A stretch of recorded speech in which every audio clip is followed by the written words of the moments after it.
12 वर्ष पूरा हुआ और एक दिन के बाद महाराज दशरथ राजश्री श्रृंगार कर रहे थे और राजश्री श्रृंगार करने के पश्चात आईने में जब मुखमंडल को अपने देखे तो कान के पास एक बाल श्वेत हो गया था, सफेद हो गया था। उस सफेद बाल को देखते ही मुकुट टेढ़ा था, सीधा कर रहे थे तो कान के पास सफेद बाल पर दृष्टि पड़ गई। दशरथ जी परम ज्ञानी हैं, धर्म धुरंधर हैं, सफेद बाल का मतलब समझ गए। कान के पास हुए सफेद बाल का तात्पर्य क्या है तुरंत समझ गए। और तात्पर्य क्या है सफेद बाल का आप जानते हैं? बाल सफेद होने का कारण क्या है? जब हम आप वृद्धावस्था में प्रवेश करते हैं, चौथे पने में प्रवेश करते हैं, वृद्धावस्था की तरफ जब हमारा आपका कदम बढ़ता है तो बाल सफेद होने लगते हैं। कभी कभी ऐसा घटना घटता है तो लोगों के मुख से सुनने को मिलता है, क्या किसी व्यक्ति की जब मृत्यु होती है, आपके कस्बे में मोहल्ले में किसी व्यक्ति की जब मृत्यु होती है तो लोग आपस में चर्चा करते हैं, अरे कल तो मिले थे, बढ़िया हंस बोल रहे थे, बढ़िया बैठे थे, हम लोग के साथ हंसी मजाक कर रहे थे, लेकिन न जाने ऐसा क्या हुआ कि अचानक परमात्मा को क्या सूझा कि अचानक मृत्यु हो गई। एकदम ठीक ठाक थे, अचानक मर गए। एक बात ध्यान रखिएगा, परमात्मा कभी भी स्वयं पर आरोप नहीं लेता है। किसी की भी मृत्यु अचानक कभी नहीं होती। हम आप भले उसको अपने दृष्टि से, अपने नजरिए से अचानक कह दे, अचानक मृत्यु किसी की नहीं होती। अब आप कहेंगे कैसे ये मान लिया जाए? राह चलते व्यक्ति गिर जा रहा है, कुर्सी पर बैठा मौन का मौन रह जा रहा है, ये अचानक ही तो है। अचानक मृत्यु नहीं होता। आपके मृत्यु के आने के पहले भगवान कई संदेश आपको भेजता है कि तैयार हो जाओ, मौत आने वाली है। बालों का सफेद होना ये एक प्रकार से चेतावनी है परमात्मा की कि अब आप मृत्यु की तरफ बढ़ रहे हैं, मृत्यु सैया की तरफ आपके कदम बढ़ रहे हैं।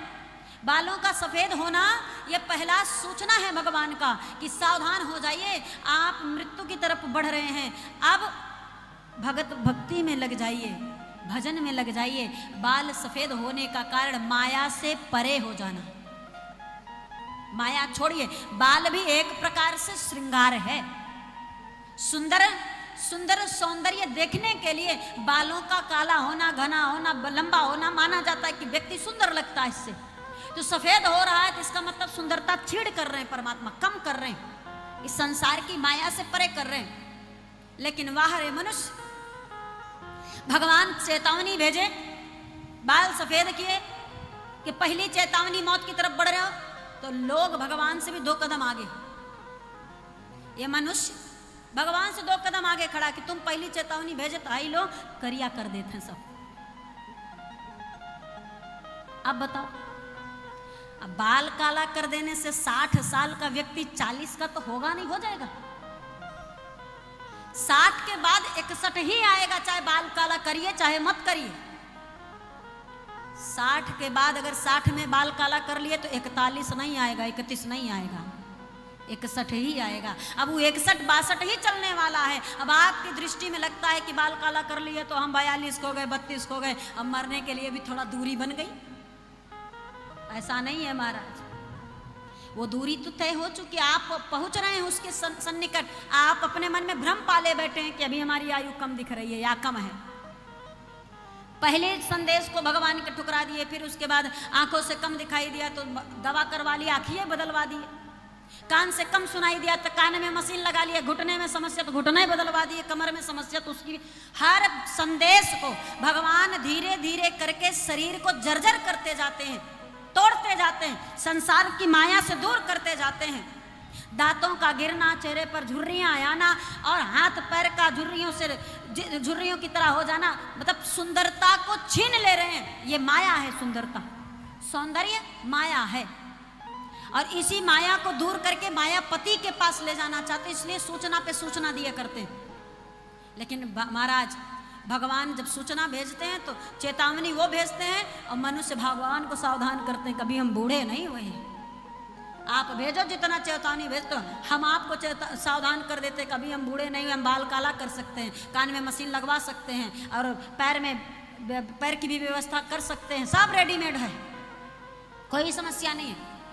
और फिर मन में था बाल काला है तो 40 के, चलने फिरने सुनने बोलने सब में बढ़िया, सब कुछ व्यवस्था, दांत गिरा तो भैया दांत भी मिलने लगा है, वो लगवा लिए, नहीं पता चल रहा कि असली है कि नकली है, सारी व्यवस्था बढ़िया सुव्यवस्थित हो गया है। तो देखकर नहीं लगता कि ये 60 साल के हैं, और भगवान ने लिखे थे कि 60 में टपकना है, चलना है।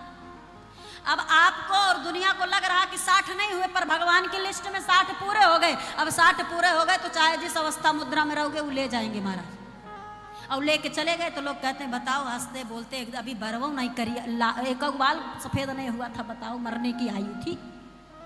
अब कौन बताए कि बाल सफेद हुए थे, उसको छुपा दिया गया।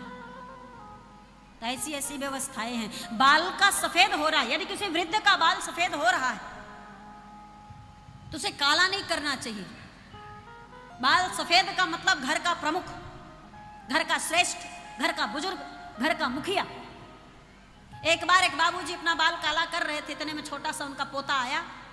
पोता, बच्चों की अभिलाषाएं बड़ी होती हैं, वो क्या क्यों कैसे बहुत ज्यादा प्रश्न करते हैं, कोई विषय अगर पकड़ लिए तो प्रश्न बड़ा करते हैं। बच्चे ने पूछा बाबूजी क्या कर रहे हो? बाबूजी ने कहा बाल काला कर रहे हैं। काला क्यों कर रहे हो? सफेद हो गया है। सफेद क्यों हुआ? बूढ़े हो गए। बूढ़ा क्या होता है? घर का मुखिया होता है। घर का मुखिया क्या होता है? अरे कितना प्रश्न करोगे, घर का मुखिया सर्वप्रधान होता है, घर का प्रधान होता है, घर को उसी के अनुरूप चलना पड़ता है। घर को संवारना, सजो कर लेकर के चलना प्रमुख घर के मुखिया का काम होता है। सारा दायित्व मुखिया के सिर पे होता है। बोले मुखिया का बाल सफेद होता है? बोले मुखिया का बाल सफेद होता है।